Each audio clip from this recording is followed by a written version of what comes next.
But perhaps the best way to introduce the new constructivism is to think back historically, which obviously is one of the major tenets of the new constructivism, to situate the new constructivism within a time, in a place, and particularly in Anglophone international relations in the late 2000s or so.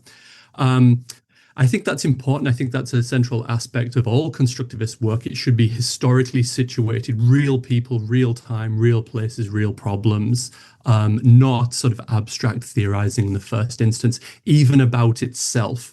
So the reason I wrote this book was that I was reading a lot of constructivist research in 2007, 8, 9 during my PhD studies.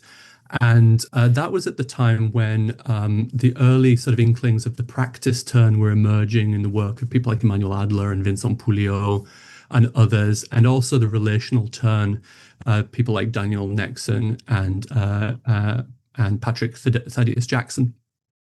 So the practice turn was, as some listeners will know, is really trying to take us back to practical doings in world politics, where the relational turn is trying to get us to think about the ways in which things like sovereign states really don't just exist out there; they exist in relations. And what I was finding was that this seemed to me just like what constructivists should have been doing all along. That this was just what I kind of spoke to a few people about and said, this is just constructivism done right.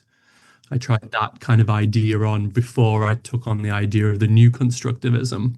And what I mean by constructivism done right was that over the course of the 1990s and into the early 2000s, constructivism as an idea in the discipline, which emerged in the early 90s as a very sort of sexy new idea about norms, identities, culture, had actually by about 2005 sort of reified into those concepts, such that that was really all constructivism was about. If you're a constructivist, you study norms, or you study identity and its role in foreign policy, or you study culture.